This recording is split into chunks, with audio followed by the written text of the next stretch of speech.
Shalom, selamat pagi, selamat hari Minggu, jemaat-jemaat yang dikasihi oleh Tuhan kita Yesus Kristus. Selamat beribadah kembali kita, walaupun kita masih beribadah secara online. Kita bersyukur kepada Tuhan karena Ia baik kepada kita. Sebelum kita memasuki ibadah kita, mari kita mengambil saat teduh sejenak. Saat teduh dimulai.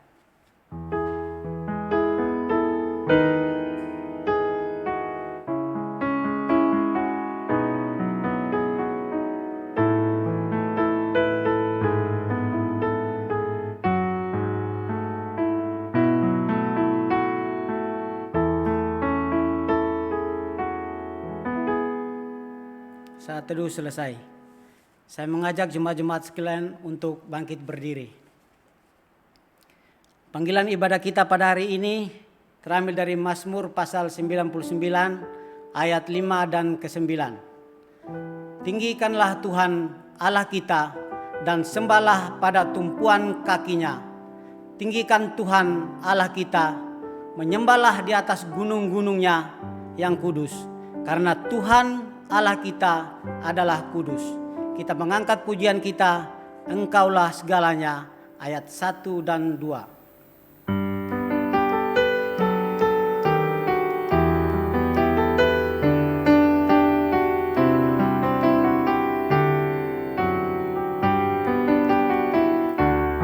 Engkaulah kekuatanku, Engkaulah kemuliaanku, Engkaulah segalanya. Engkau permata yang indah, takkan pernah ku lepaskan. Engkaulah segalanya. Yesus, domba Allah, mulia namamu. Yesus, domba Allah, mulia namamu. Ayat yang kedua. Kau hapus segala dosaku, segala celah dan maluku, Engkaulah segalanya.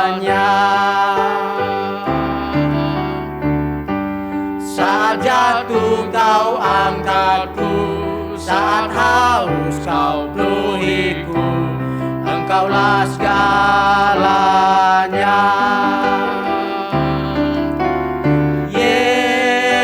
Yesus, domba Allah, mulia namamu.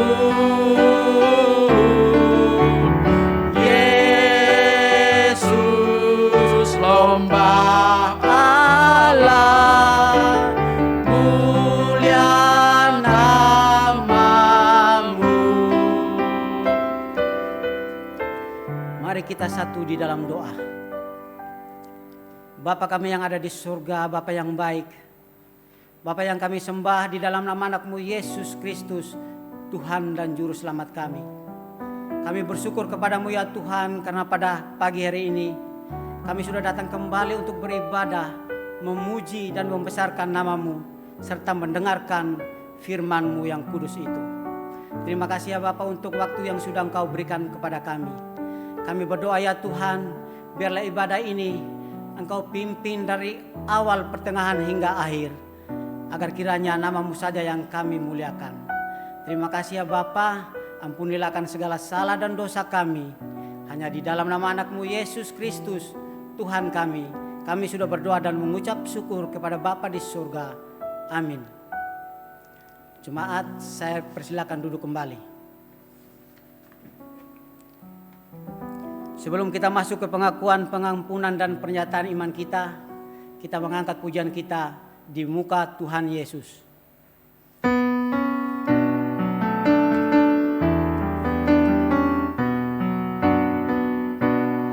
Di muka Tuhan Yesus, betapa betapa hina diriku,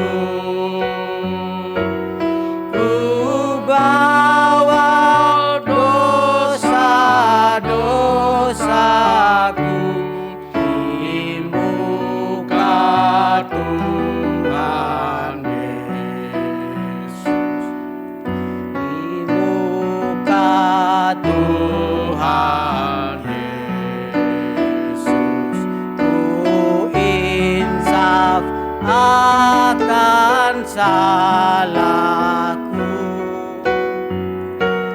bertobat kini hatiku di muka Tuhan Yesus. Hamba Tuhan, saya persilakan.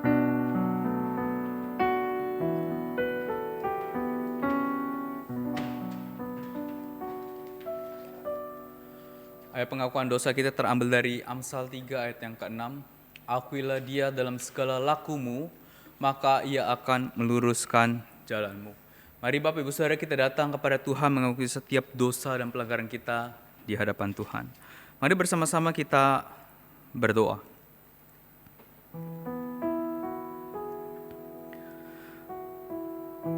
Kami datang ya Tuhan pada hari ini kepada Engkau.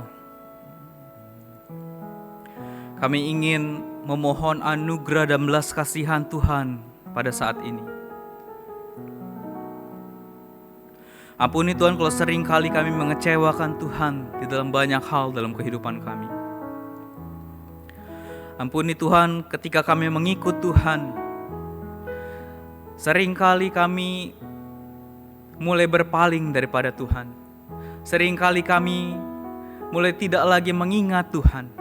Seringkali kami tidak berjalan bersama-sama dengan Tuhan. Ampuni Tuhan, selama kami mengikut Tuhan, seringkali kami mengecewakan Tuhan. Pikiran, perbuatan, dan tingkah laku kami seringkali tidak berkenan di hadirat Tuhan.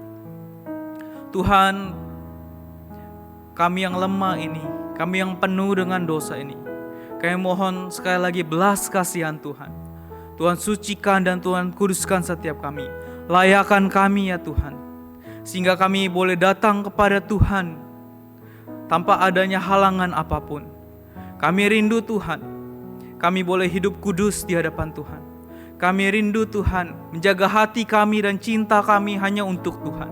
Kami rindu Tuhan, menjaga pikiran kami terfokus selalu kepada Tuhan. Menjaga hidup kami selalu hidup kudus di hadapan Tuhan. Tuhan kiranya tolong mampukan kami. Tuhan kiranya tolong pegang tangan kami. Tuhan kiranya tolong tuntun dan kuatkan setiap kami, sehingga kami boleh hidup bersama-sama dengan Tuhan, berjalan bersama-sama dengan Tuhan. Terima kasih Tuhan. Dalam nama Tuhan Yesus kami berdoa dan mengucap syukur. Amin.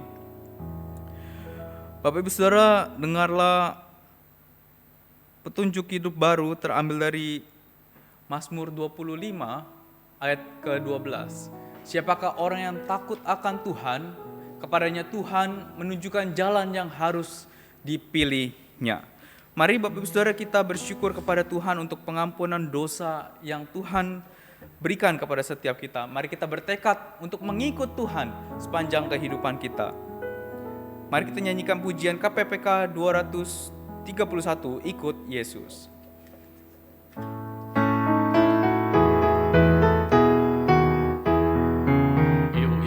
Yesus menempuh jalan bahaya, badai topan awan telah merintangiku. Hatiku tenang bila Yesus memimpinku, ku takkan karena Dia di sisiku. Ikut Yesus, ku mau ikut Yesus, ke tempat manapun ku ikut Yesus. Ikut Yesus, ku mau ikut Yesus, kemana Ia pimpin ku mau ikut Dia. Ku ikut Yesus menempuh jalan yang susah, Rohku ingin berdekat pada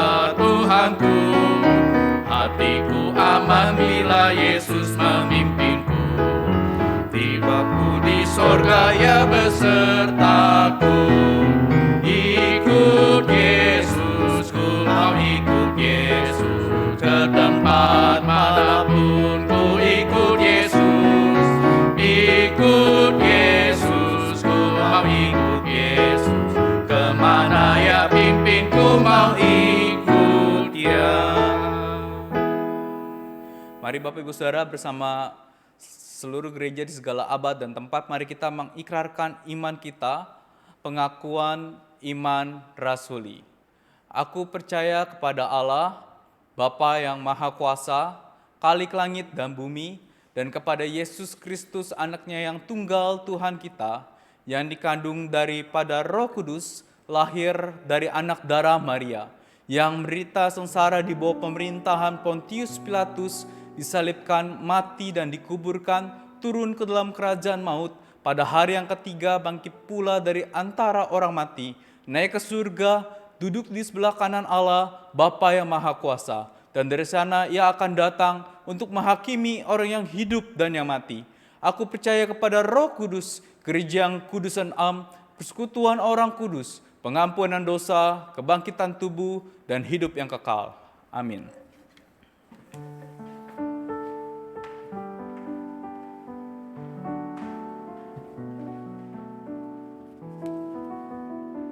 Terima kasih untuk hambanya. Kita bersyukur kepada Tuhan karena dosa-dosa kita sudah diampuni oleh Tuhan. Tiba saatnya kita akan mendengarkan kebenaran dari firman Tuhan. Kita mengangkat pujian kita, firman hidup. Ayat 1 kita nyanyikan 2 kali.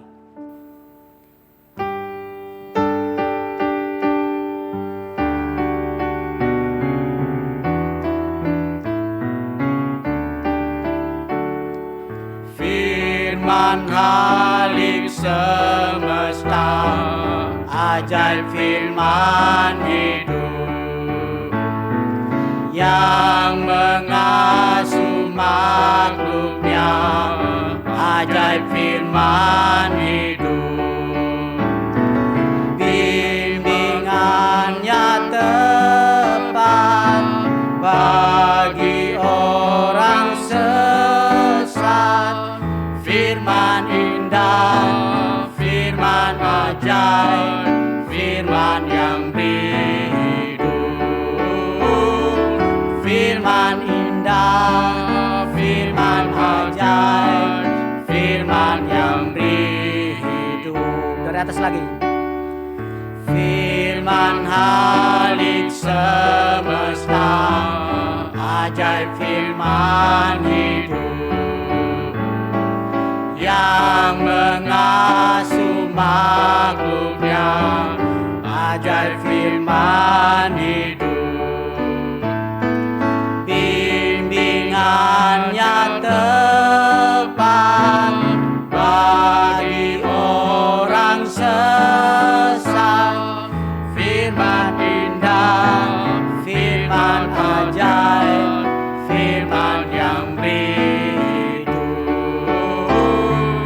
Firman indah, firman ajaib, firman yang hidup.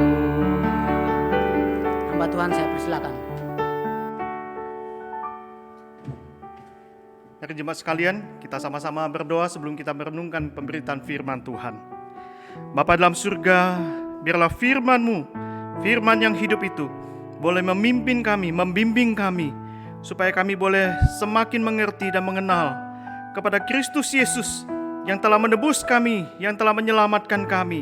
Kami rindu untuk dekat dengan Engkau, dan biarlah melalui pemberitaan firman yang akan kami baca, yang akan kami renungkan bersama-sama pada hari ini, biarlah Tuhan yang menolong kami, Roh Kudus-Mu yang menopang kami, memberikan pencerahan, memberikan pengertian kepada setiap kami, dan juga Tuhan yang memakai hamba-Mu yang di dalam segala keterbatasannya, Tuhan yang menopang, Tuhan yang mengurapi dia. Terpujilah nama-Mu, demi nama Tuhan Yesus kami berdoa. Amin. Mari jemaat sekalian, kita bersama-sama melanjutkan daripada pemberitaan firman Tuhan. Kita mengeksposisi dari pesan daripada Tuhan Yesus kepada jemaatnya, kepada 7 jemaat yang ada di Asia Kecil. Kita akan membuka di dalam Wahyu pasal yang kedua, ayat 12 sampai yang ke-17.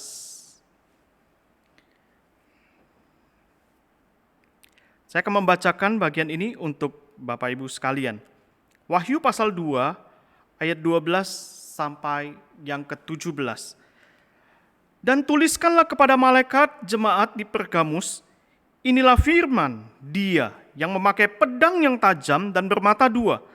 Aku tahu di mana engkau diam, yaitu di sana, di tempat tahta iblis, dan engkau berpegang kepada namaku, dan engkau tidak menyangkal imanmu kepadaku, juga tidak pada zaman Antipas, saksiku yang setia kepadaku, yang dibunuh di hadapan kamu, di mana iblis diam. Tetapi aku mempunyai beberapa keberatan terhadap engkau.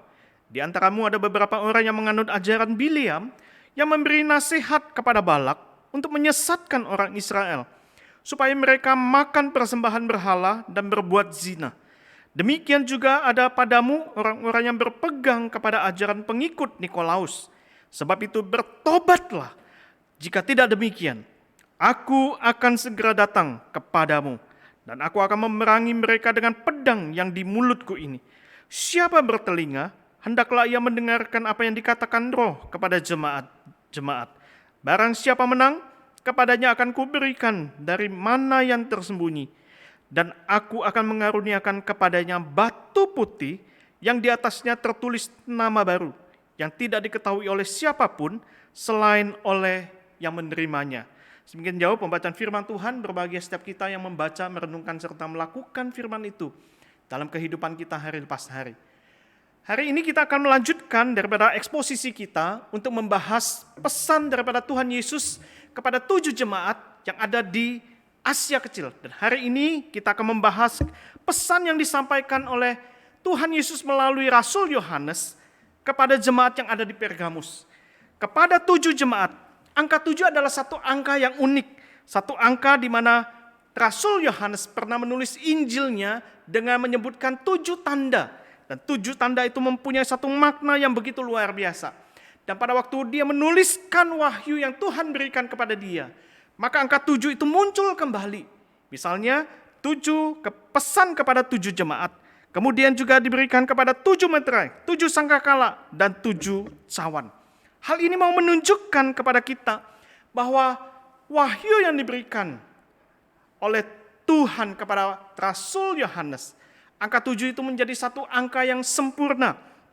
Bahwa kesempurnaan itu, wahyu Tuhan itu, wahyu yang ilahi itu adalah satu kelengkapan.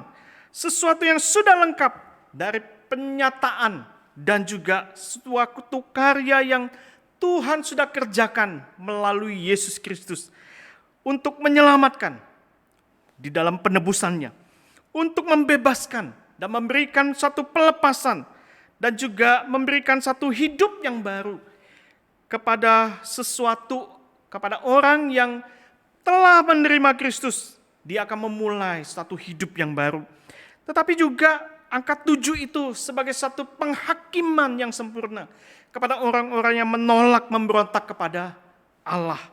Dari pembacaan firman Tuhan mengenai pesan yang disampaikan oleh Tuhan Yesus kepada jemaat di Pergamus adalah sesuatu yang patut kita renungkan. Mengapa Tuhan begitu perhatian kepada jemaat yang ada di Pergamus? Padahal ada jemaat yang jauh lebih besar, jauh lebih sukses, jauh lebih hebat. Tetapi kenapa Tuhan memberikan satu perhatian yang khusus kepada jemaat yang ada di Pergamus ini? Padahal Pergamus itu hanya disebut 2 kali saja di dalam seluruh Alkitab. Dan pesan seperti apa yang Tuhan Yesus mau sampaikan kepada jemaat di Pergamus itu? Dan bagaimana respon daripada jemaat di Pergamus itu? Dan lalu apa hubungannya berita yang disampaikan Tuhan Yesus kepada jemaat di Pergamus itu dengan saya hari ini? Apa hubungannya dengan saya sebagai seorang Kristen dengan pesan dari Tuhan Yesus melalui Rasul Yohanes kepada jemaat di Pergamus ini? Mari sama-sama kita merenungkan bersama-sama bagian ini. Kita bisa melihat ada apa dengan kota Pergamus. Kalau kita melihat di dalam latar belakang kota Pergamus adalah satu kota yang terletak di atas bukit yang cukup tinggi. Satu kota yang tidak terlalu besar, tetapi kota ini adalah satu kota yang sangat penting Karena ini merupakan sebuah ibu kota yang ditetapkan oleh pemerintah Romawi sebagai satu provinsi yang ada di Asia Kecil tepatnya.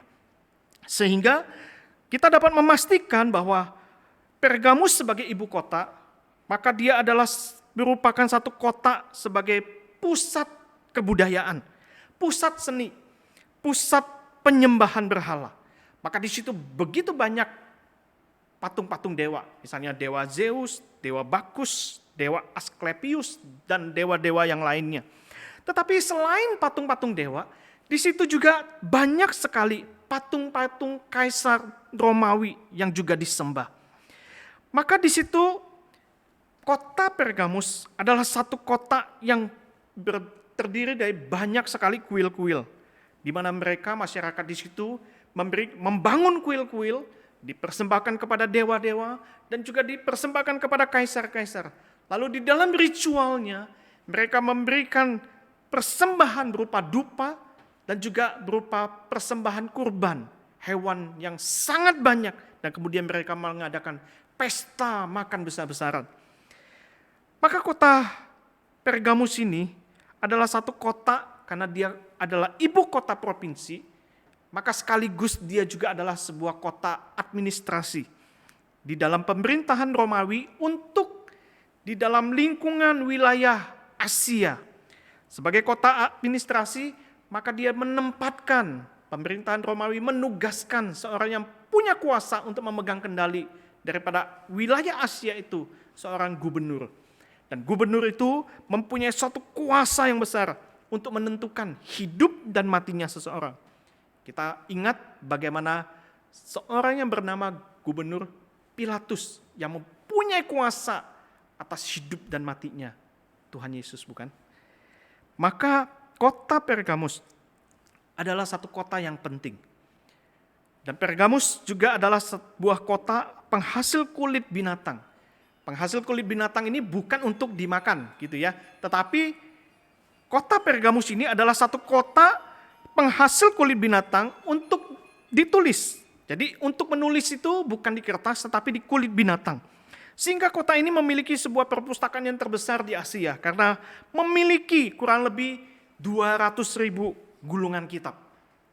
Sehingga kota ini juga dijuluki sebagai kota yang mempunyai sekolah-sekolah yang terbaik, sebagai pusat studi, sebagai tempat perkumpulan orang-orang yang terpelajar. Inilah latar belakang daripada kota Pergamus. Dan di dalam kota Pergamus, dalam outline yang saya berikan kepada jemaat, di situ ada satu gambar yang saya berikan, yaitu patung Asklepius, yang di atasnya itu ada gambar ular, di mana orang-orang begitu tertarik kepada patung itu. Pada waktu mereka sakit, mereka datang kepada patung Asklepius itu dan berharap memperoleh kesembuhan. Maka lambang daripada ular itu sampai hari ini dipakai. Jadi pengaruhnya begitu luar biasa besar, yaitu di dalam dunia kesehatan. Kita lihat kalau misalnya logo apotik begitu ya, itu ada lambang ularnya. Nah, ini diambil daripada dewa penyembuh, yaitu Asklepius. Dalam bagian Wahyu pasal 2 ayat 12-17 yang kita baca ini, setidaknya ada 3 pelajaran yang dapat kita renungkan bersama-sama. Bahwa ada satu pesan yang Tuhan Yesus mau sampaikan kepada jemaat di Pergamus. Satu pesan yang sangat penting. 3 hal tersebut adalah yang pertama, di dalam ayat yang ke-12 dan ayat yang ke-13, di situ Tuhan Yesus mau menyatakan tentang sebuah kesetiaan, ujian kesetiaan, di mana jemaat yang tinggal di Pergamus menghadapi berbagai macam tantangan. Jemaat yang tinggal di kota Pergamus merupakan satu golongan minoritas. Tentu pada waktu mereka sebagai golongan minoritas, sangat tidak mudah untuk beradaptasi, sangat tidak mudah untuk bagaimana mereka hidup di dalam sosial lingkungan budaya yang ada di situ. Karena gaya hidup mereka, pola pikir mereka, pasti akan sangat bertentangan dengan prinsip-prinsip kebenaran firman Tuhan. Misalnya, Orang Kristen tidak mungkin mengakui para dewa itu sebagai juru selamat. Karena hanya Yesuslah satu-satunya juru selamat. Kemudian orang Kristen tidak mungkin menyerukan kaisar itu sebagai Tuhan. Kalau mereka mengeluh-elukan kaisar sebagai Tuhan, sebagai penyelamat, maka sebenarnya gelar Tuhan itu hanya diberikan hanya kepada Kristus. Dan orang Kristen percaya bahwa yang dapat menyembuhkan, memulihkan sakit penyakit bukan datang kepada dewa Asklepius itu, tetapi hanya datang kepada Kristus sebagai tabib yang agung. Maka di tengah-tengah kesulitan, tantangan, penolakan, dan hidup tidak berkompromi, maka orang-orang Kristen di tengah-tengah lingkungan kota di Pergamus itu, orang Kristen seringkali atau kerap kali ditertawakan oleh penduduk setempat. Dan bahkan mereka memanggil mereka sebagai seorang dengan sebutan Kristiani. Jadi Kristiani itu sebuah ledekan, sebuah ejekan. Dan sebagian orang-orang Yahudi menyebut orang Kristen itu yang ada di kota Pergamus itu sebagai Nazaretes. Itu adalah sebuah penghinaan yang pengikut Yesus yang berasal dari kota Nazaret. Mereka dituduh tidak setia kepada pemerintah Roma. Bahkan mereka dihina, dianiaya, bahkan mungkin juga bisa dibunuh. Meskipun aniaya dan bahkan mereka menghadapi hal yang sangat tidak mudah, kita bersyukur bahwa jemaat ini makin bertumbuh jumlahnya. Mereka hampir setiap hari menghadapi tekanan daripada masyarakat. Jika mereka menolak misalnya diundang untuk menghadiri sebuah perayaan untuk menghormati dewa mereka, maka jikalau mereka tidak hadir, tentu mereka bisa saja kehilangan pekerjaan mereka dijauhkan dari masyarakat, atau bahkan bisnis mereka bisa saja hilang. Masyarakat akan memanggil mereka sebagai orang buangan yang tidak layak untuk hidup di kota Pergamus atau di dalam dunia ini. Tetapi bagi orang Kristen yang setia, mereka tahu siapa yang mereka sembah. Bahwa hanya kepada Tuhan dan tidak ada satu hukum yang lebih tinggi selain daripada hukum Allah, bukan hukum manusia.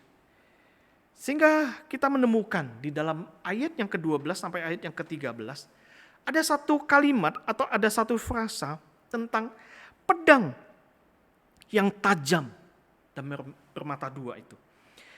Tuhan menyampaikan dengan firman yang menyatakan pedang yang tajam dan bermata dua. Maksud daripada kalimat ini adalah menggambarkan sebuah pedang yang besar yang secara fisik sangat besar, yang tidak seperti biasanya. Maka ini adalah satu gambaran simbolis bahwa pedang bermata dua ini melambangkan Injil. Dan Injil itu akan membawa keselamatan bagi yang menerimanya. Tetapi di sisi yang lain, Injil itu juga akan membawa penghakiman bagi siapa yang menolaknya. Jadi yang dimaksud dengan pedang yang tajam dan bermata dua itu adalah satu pedang yang besar yang mempunyai dua sisi. Maka secara simbolis ada yang menafsirkan bahwa ini adalah satu berita Injil.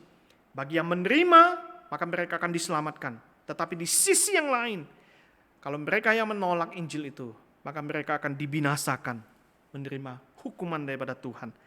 Dalam konteks ini dapat diartikan bahwa di tengah-tengah kehidupan jemaat yang ada di kota Pergamus ini, sebenarnya gubernur yang memerintah di kota itu bukanlah seorang yang mempunyai kuasa menentukan hidup dan matinya seseorang.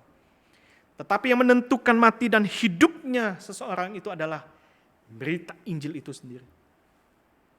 Dialah yang menentukan hidup dan matinya manusia.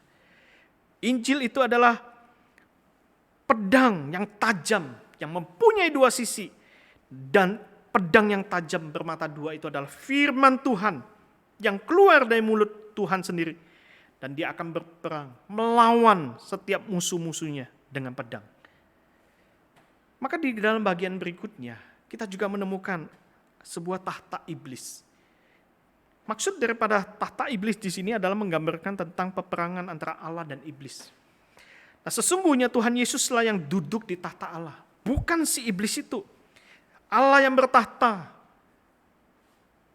dan Yesus Kristus bertahta di surga bersama-sama dengan Bapa. Sementara iblis memerintah di dalam kerajaannya yang gelap. Kata tahta sendiri setidaknya di dalam kitab Wahyu itu muncul 42 kali. 40 kali merujuk, kata tahta ini merujuk kepada tahta Allah.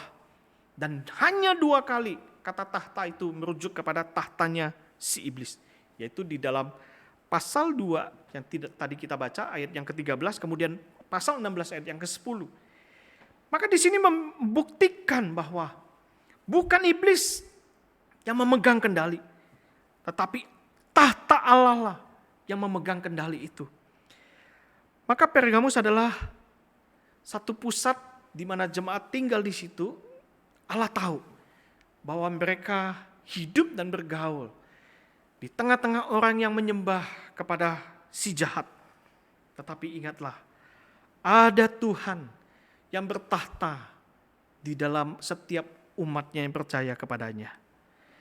Maka singkatnya, hidup jemaat yang tinggal di Pergamus itu adalah hidup yang hampir tidak tertahankan. Satu hidup di mana mereka senantiasa diperhadapkan dengan ujian demi ujian. Inilah ujian kesetiaan, inilah ujian ketaatan daripada setiap umat Tuhan yang tinggal dimanapun, bukan hanya yang tinggal di Pergamus. Maka di situ Tuhan memuji jemaat Pergamus itu. Di dalam ayat yang ke-13, saya akan bacakan di dalam terjemahan bahasa Indonesia sehari-hari. Di situ disebutkan, kalian setia kepadaku. Malah ketika Antipas, saksiku yang setia itu, dibunuh di hadapanmu di markas iblis. Kalian tidak menyangkal bahwa kalian percaya kepadaku. Pujian ini sekaligus menunjukkan bagaimana mereka hidup, jemaat Tuhan hidup sesuai dengan firman Tuhan. Mengikuti jejak Tuhan. Dan salah satu contohnya adalah Antipas. Antipas disebut oleh Tuhan Yesus sebagai saksi yang setia.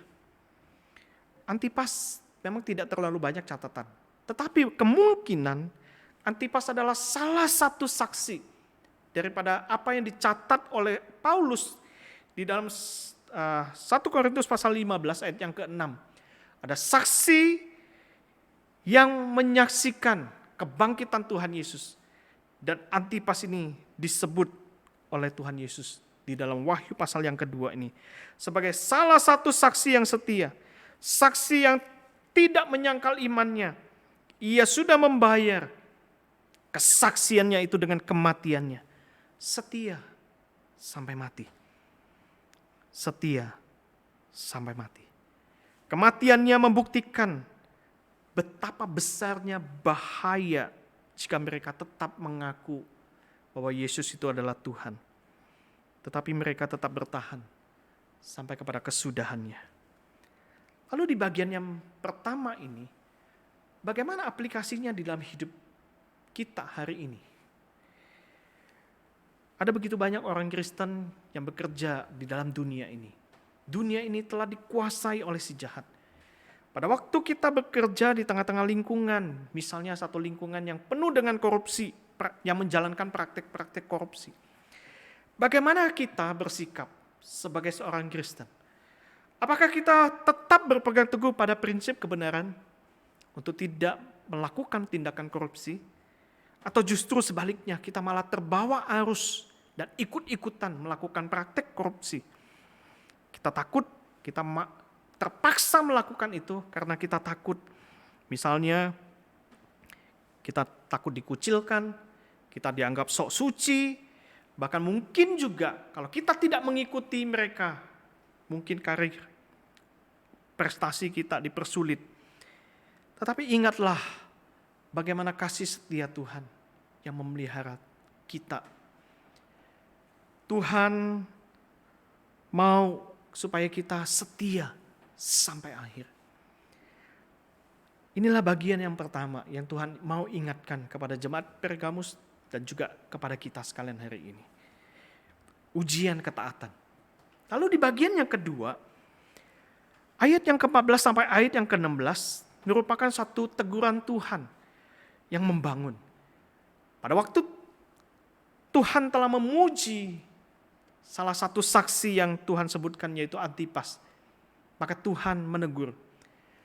Ada kemungkinan jemaat di Pergamus itu adalah jemaat yang cepat puas dengan pujian dari Tuhan, sehingga membuat jemaat di Pergamus itu terlena, lengah, seolah-olah mereka terus menantikan pujian dari Tuhan itu, menantikan bahwa Tuhan itu akan memuji, keluar pujian itu dari mulutnya Tuhan. Tetapi sebaliknya yang mereka dapatkan sebuah teguran yang keras. Maka di situ kita melihat ada satu frasa, di antaramu ada beberapa. Di antaramu ada beberapa. Tuhan menegur jemaat di Pergamus ini.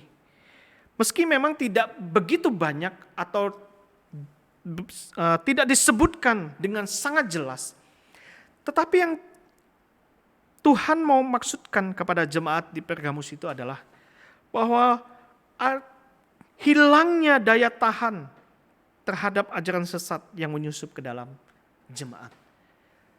Karena mereka terlalu terlena, maka Tuhan menegur mereka bahwa ada di antaramu yang sudah kehilangan daya tahannya terhadap ajaran yang sesat itu, sehingga ajaran itu menyusup ke dalam jemaat. Jemaat telah mentoleransi guru-guru palsu masuk ke dalam kehidupan jemaat, di dalam gereja. Sehingga hal itu akan sangat membahayakan bagi kehidupan iman jemaat sendiri. Maka perlu diambil satu tindakan yang tegas dan cepat, yang radikal, supaya memberantas ajaran-ajaran atau guru-guru palsu tersebut. Hal ini juga terjadi kepada jemaat di Efesus. Tetapi jemaat di Efesus dapat menguji setiap guru palsu itu. Itu ada di dalam Wahyu yang kedua, bagian yang awal. Tetapi berbeda dengan jemaat di Pergamus, mereka justru menerima dan bangga punya guru-guru palsu itu yang mengajarkan satu ajaran yang sangat berbeda, yaitu ajaran Biliam dan juga ajaran Nikolaus. Apa itu ajaran Biliam dan ajaran Nikolaus? Biliam ini adalah sebuah catatan yang ada di dalam sejarah bangsa Israel di dalam Perjanjian Lama. Biliam itu adalah seorang tukang sihir yang disewa oleh Balak, Raja Moab. Raja Balak memakai Biliam supaya mengutuk bangsa Israel. Supaya dengan kutukan Biliam, maka bangsa Israel itu akan melemah. Sehingga bangsa Moab bisa menaklukkan Israel. Tetapi apa yang dilakukan oleh Biliam? Biliam justru memberkati bangsa Israel. Dan itu terjadi sampai 3 kali. Maka setelah Balak mengetahui itu, dia marah kepada Biliam. Dan Biliam akhirnya dia kesal juga. Pada waktu dia kesal, dia dendam kepada bangsa Israel.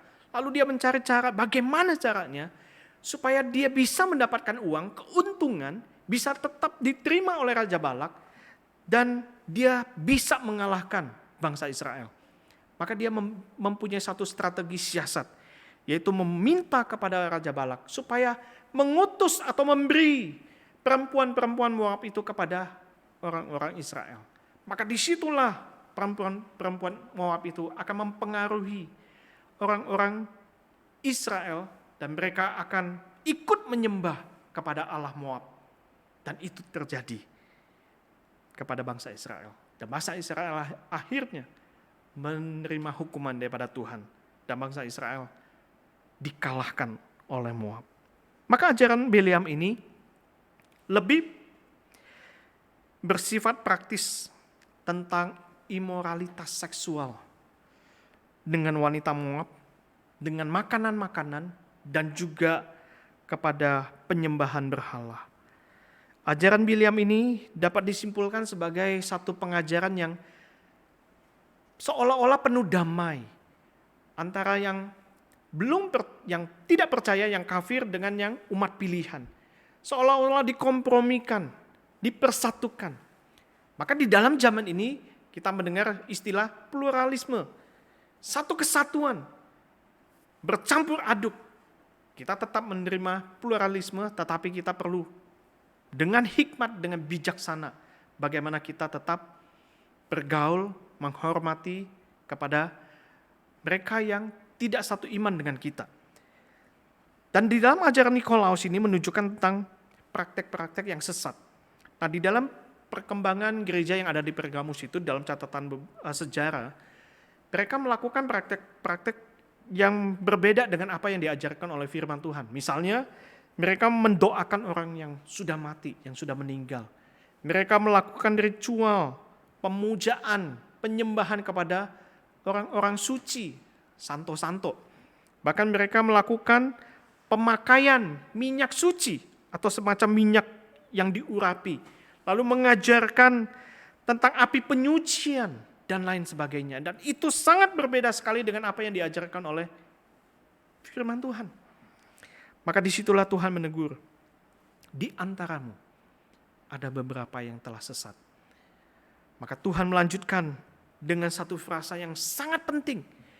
Bertobatlah. Bertobatlah. Kata bertobatlah ini setidaknya muncul 12 kali di dalam seluruh kitab Wahyu. Dan 8 kali ditunjukkan kepada jemaat di Efesus, di Pergamus, di Sardis, dan jemaat di Laodikia. Dan semua kata bertobatlah ini adalah sebuah bentuk perintah. Dan 4 kata bertobatlah itu ditujukan kepada orang yang tetap menolak kepada Tuhan. Itu adalah dosa-dosa mereka di masa yang lampau, tetapi mereka tetap tidak mau bertobat. Maka kata bertobat ini juga adalah satu bentuk yang penting sekali. Kata bertobatlah bukan hanya sebuah perintah, ayo kamu bertobat. Bukan, tetapi satu penekanan yang sangat penting. Bahwa pertobatan yang dimaksud ini adalah bersifat sesegera mungkin. Secepat mungkin. Jangan berlambat-lambat, tidak menunda-nunda, tidak mengulur-ngulur waktu, tetapi sekarang juga mengambil satu sikap untuk segera melakukan tindakan pertobatan. Sebab kesetiaan kepada Tuhan tidak dapat ditunda. Jemaat di Pergamus harus segera bertobat dari kegagalan mereka karena telah mengikuti ajaran Bileam dan juga menjadi pengikutnya Nikolaus. Bapak Ibu yang dikasihi oleh Tuhan, jikalau jemaat di Pergamus itu tidak bertobat, maka Tuhan melanjutkan, aku akan segera datang. Tuhan akan segera datang. Dia akan menunjukkan keadilannya. Dia akan menunjukkan murka Tuhan atas dosa yang ia nyatakan di dalam kedatangannya sesegera mungkin. Karena bentuknya aku akan segera datang, bukan dalam bentuk future atau nanti aku akan datang, bukan. Tetapi saat ini, present, saat ini juga aku akan datang segera kepadamu. Kedatangan Kristus yang di dalam bagian ini bukan menunjukkan tentang kedatangannya yang kedua kali. Tetapi mau menunjukkan tentang satu penghakiman yang cepat dan segera akan dia lakukan. Maka disinilah perlu sebuah pertobatan yang segera. Di dalam bagian yang kedua ini, bagaimana aplikasinya dalam kehidupan kita hari ini? Ada begitu banyak gereja di dalam dunia ini. Nah, saya mengambil salah satu contoh gereja yang sangat baik, yang sangat berkembang, yang ada di negara Tiongkok. Gereja itu adalah sebuah gereja yang bernama The Church of Almighty God. Gereja Allah yang Maha Kuasa. Gereja ini begitu luar biasa, kelihatannya bagus, bertumbuh. Kalau Bapak Ibu bisa melihat di YouTube, ada begitu banyak drama-drama, film-film yang mereka buat dengan luar biasa bagus. Tetapi sesungguhnya pengajaran mereka adalah pengajaran yang mirip Kristen, tetapi di dalam pengajarannya sendiri, mereka justru menolak Yesus itu bukan Tuhan. Luar biasa bukan? Gereja, tetapi justru mereka sendiri menolak bahwa Yesus itu bukan Tuhan. Mereka tidak mengakui Allah Tritunggal. Dan bahkan mereka percaya bahwa pada waktu Tuhan datang menjemput mereka, Maka Tuhan itu sebenarnya adalah seorang wanita yang akan berubah menjadi seorang wanita. Itulah yang ada di dalam pengajaran mereka. Maka kita perlu hati-hati. Maka gereja kita sungguh-sungguh perlu terus-menerus mendidik jemaat, mengedukasi jemaat, mengajarkan firman dengan setepat-tepat mungkin, sebenar mungkin kepada jemaat supaya jemaat tidak disesatkan.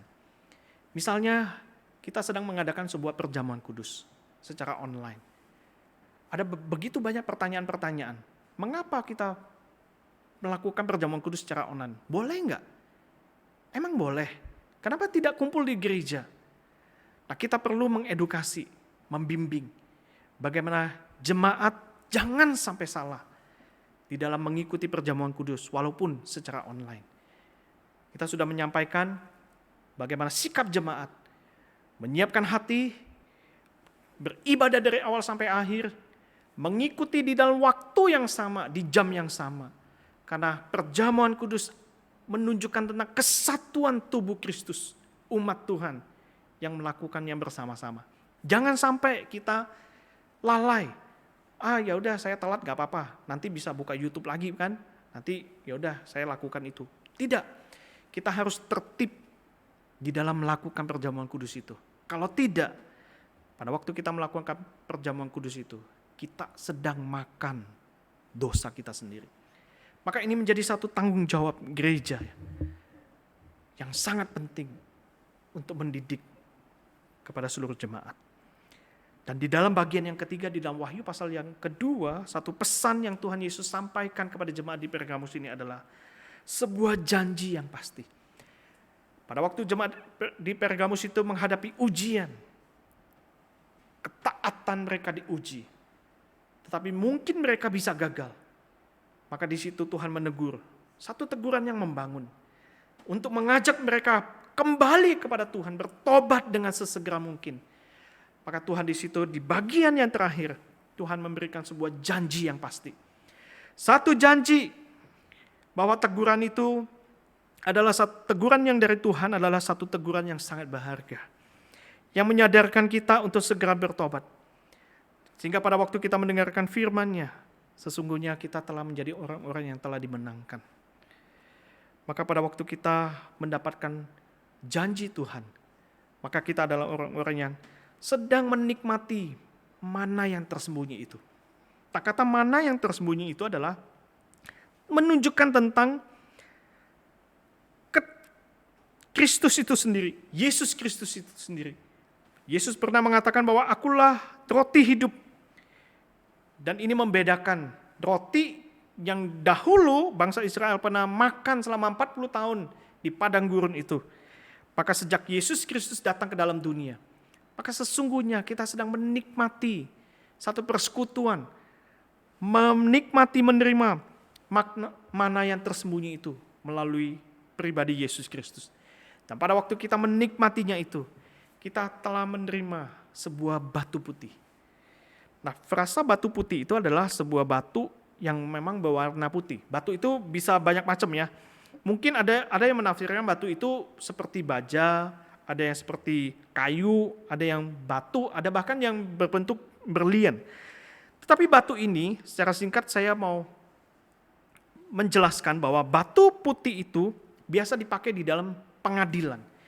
Jikalau di dalam pengadilan itu memutuskan bahwa orang tersebut tidak bersalah, maka hakim akan melemparkan batu putih yang berwarna putih itu kepada yang sedang diadili. Maka itu menunjukkan bahwa dia dinyatakan tidak bersalah.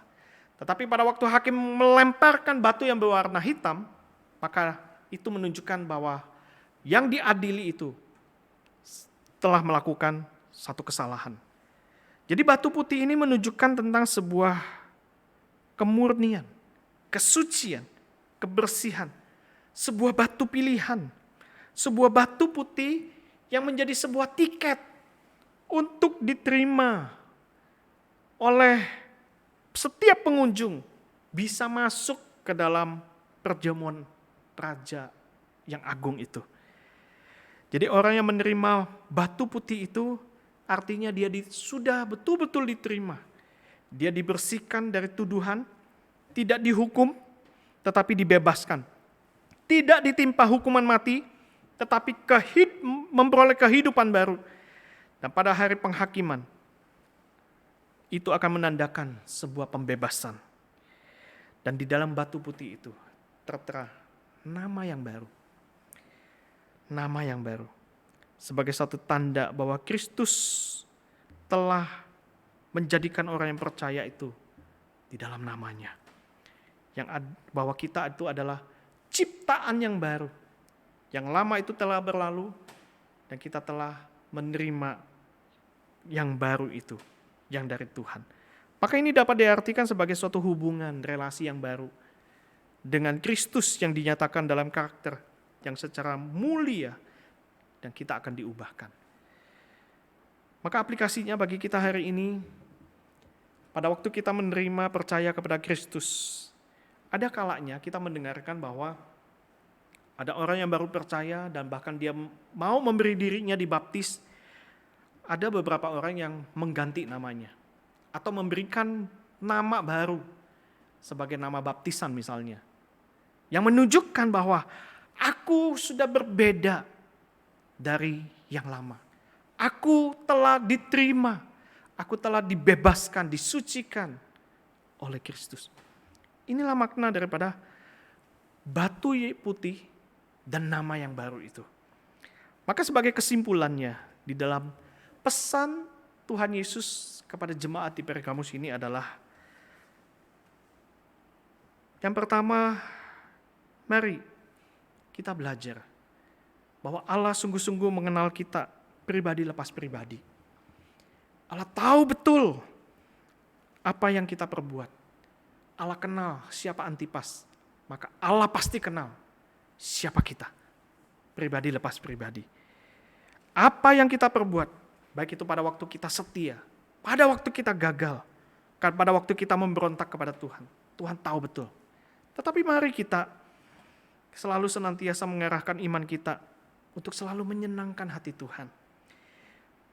Bukan untuk mencari pujian dari Tuhan, tetapi sebagai satu bentuk respon kita kepada Tuhan, bahwa kita mau menyenangkan Dia. Kita telah menerima anugerah Tuhan yang besar. Jikalau kita gagal, kita jatuh di dalam dosa, mari segera bertobat. Sesegera mungkin. Dan jangan pernah menundanya. Dan mari kita bertahan sampai kepada kesudahannya. Jangan menunda-nunda. Kita setia sampai akhir. Maka pada waktu kita setia sampai akhir, maka sesungguhnya kita akan berbagian di dalam perjamuan Tuhan. Kita akan menang bersama dengan Dia. Kita akan menikmati sebuah perjamuan bersama Sang Anak Domba Allah itu. Karena Dia sendiri telah berjanji bahwa benar, aku datang segera. Amin. Datanglah ya Tuhan Yesus. Mari kita berdoa. Terima kasih ya Tuhan, kami boleh bersama-sama merenungkan bagian daripada firman-Mu. Satu pesan yang sangat penting yang Tuhan sampaikan kepada jemaat di Pergamus, dan juga tentunya bagi hidup kami di hari ini. Ajar kami ya Tuhan, untuk selalu menyenangkan hati Tuhan seumur hidup kami.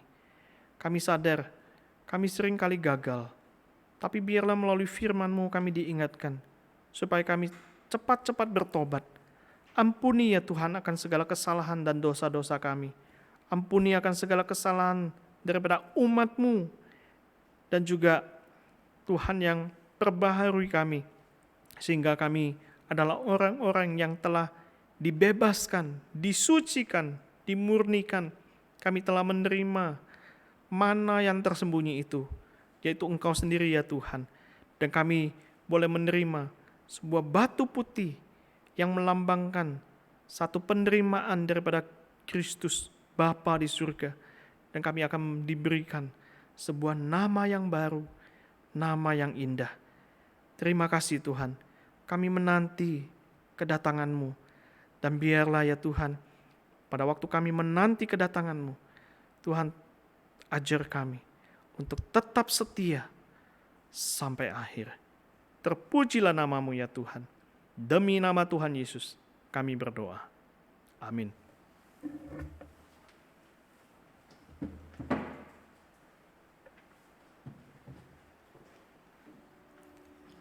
Terima kasih untuk hamba Tuhan yang sudah menyampaikan kebenaran firman Tuhan.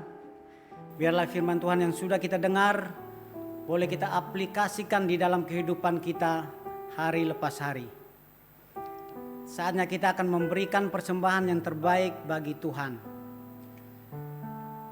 Saya akan menyampaikan beberapa hal tentang bagaimana caranya jemaat-jemaat Tuhan memberikan persembahan ke gereja. Yang pertama, jemaat-jemaat Tuhan boleh melihat di layar handphone masing-masing ataupun yang sudah disambungkan ke televisi. Di situ ada barcode dengan tulisan Gereja Kristus Yesus MBA. Jemaat-jemaat Tuhan boleh memakai barcode tersebut dan scan, dengan otomatis persembahan jemaat akan sampai ke gereja. Dan yang kedua,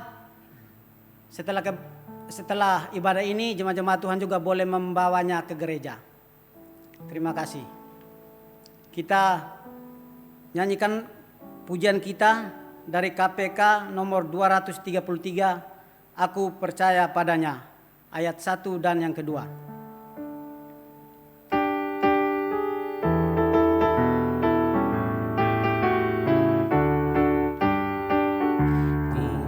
Percaya padanya, tempuh hidupku. Percaya padanya dan memuji Dia.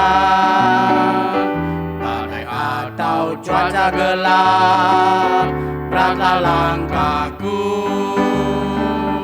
Asal percaya Tuhan, Dia pasti tolong. Sobatku, sobat yang setia, ku bersandar Dia selama-lamanya. Badai atau cuaca gelap, beratlah langkahku. Asal percaya Tuhan, Dia pasti tolong. Ayat yang kedua. Percaya padanya di jalan sempit. Percaya padanya dan ikut Dia.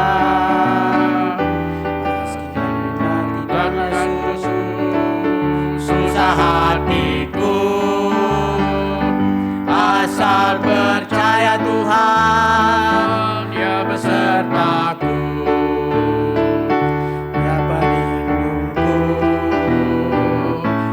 Yang setia,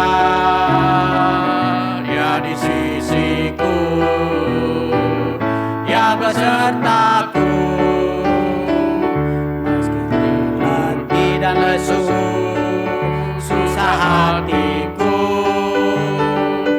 asal percaya Tuhan, Dia besertaku.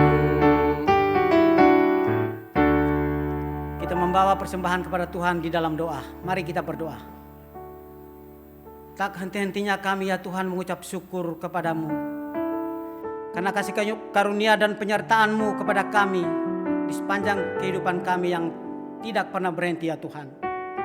Pada saat ini ya Tuhan, kami boleh membawa persembahan kami.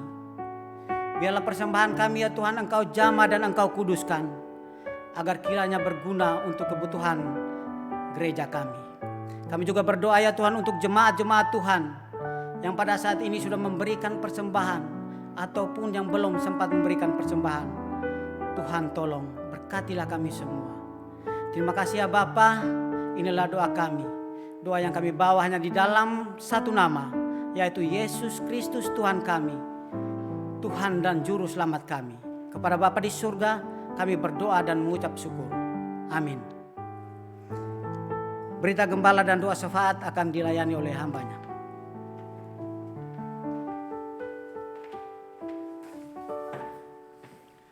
Shalom Bapak Ibu Saudara yang terkasih dalam Tuhan. Bagaimana kabar Bapak Ibu Saudara? Saya berdoa agar Bapak Ibu Saudara tetap dalam keadaan yang sehat dan baik-baik saja. Kita bersyukur Bapak Ibu Saudara pada hari ini kita dapat beribadah walaupun secara online, tapi bersyukur Tuhan menolong kita sehingga kita dapat menyelenggarakan ibadah secara online. Pertama-tama saya ingin mengucapkan terima kasih kepada hambanya, Lause Tommy, yang sudah menyediakan waktu untuk boleh bersama-sama dengan kita menyampaikan firman Tuhan. Kita bersyukur, terima kasih untuk Lause Tommy dan terima kasih untuk tim daripada Muara Baru yang sudah melayani Tuhan pada hari ini. Tuhan memberkati kita semua. Nah Bapak Ibu Saudara, hanya ada 2 pengumuman. Persekutuan doa Bapak Ibu Saudara, saya mengundang Bapak Ibu Saudara untuk mengikuti persekutuan doa pada hari Rabu.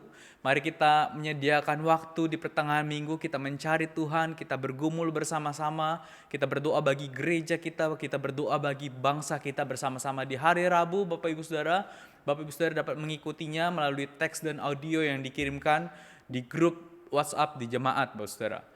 Kemudian kebaktian umum minggu depan akan dilayani oleh Guru Injil William.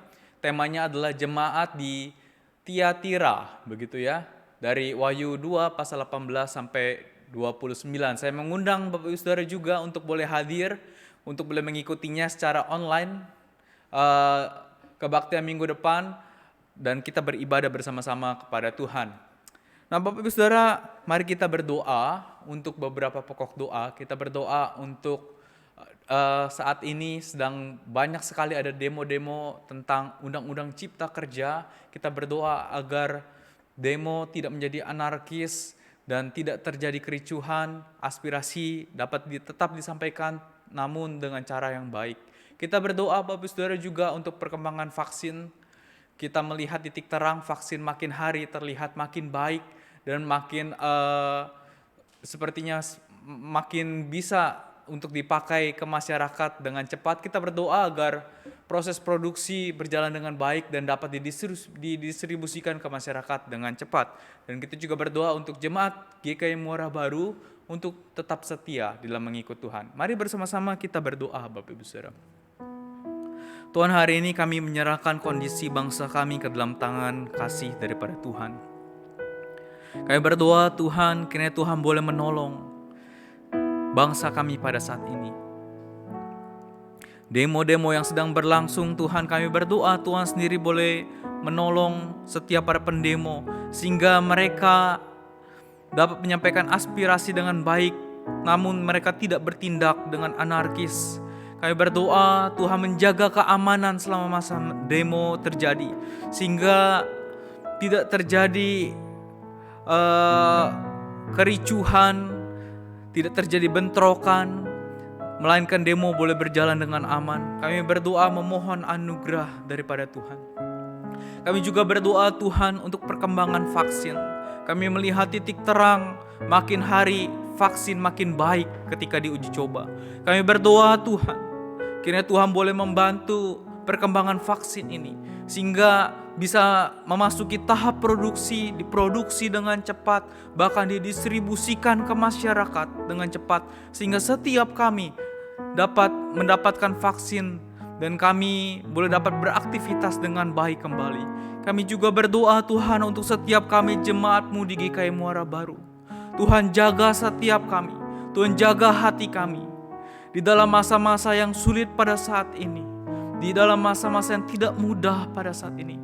Tuhan jaga hati kami untuk tetap setia di dalam mengikut Tuhan. Tidak memalingkan hati kami kepada yang lain, tetapi kami boleh terus memandang Tuhan, merindukan Tuhan, dan kami boleh terus rindu mencari Tuhan. Terima kasih Tuhan. Kami serahkan pokok doa ini ke dalam tangan kasih Tuhan. Biar kiranya Tuhan yang mendengar dan menjawab sesuai dengan kehendak dan waktunya Tuhan. Terima kasih. Dalam nama Tuhan Yesus kami berdoa dan mengucap syukur. Amin. Mari Bapak Ibu Saudara kita akhiri kebaktian kita pada hari ini. Saya mengundang Bapak Ibu Saudara untuk bangkit berdiri. Kita naikkan doksologi.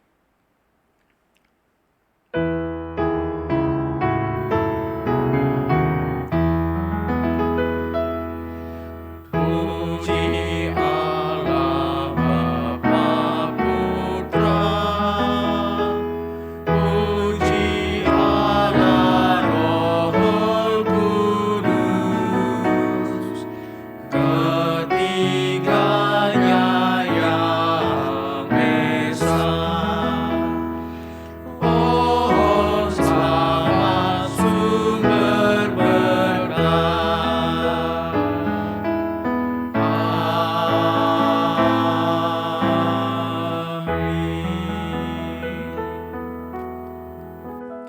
Kami bersyukur Tuhan pada hari ini kami boleh bersama-sama beribadah kepada Tuhan.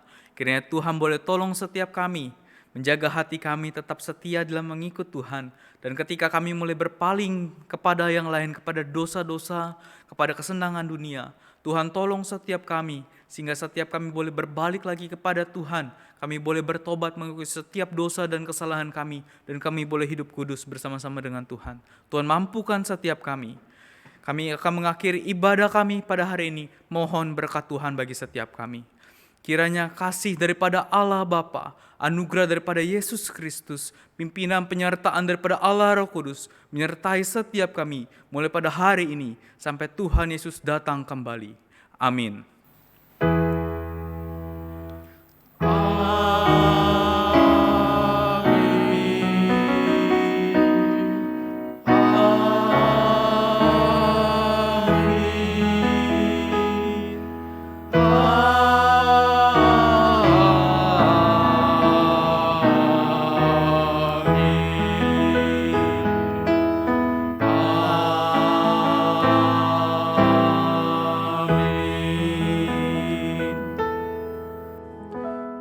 Kebaktian selesai, Tuhan Yesus memberkati kita semua. Selamat hari Minggu.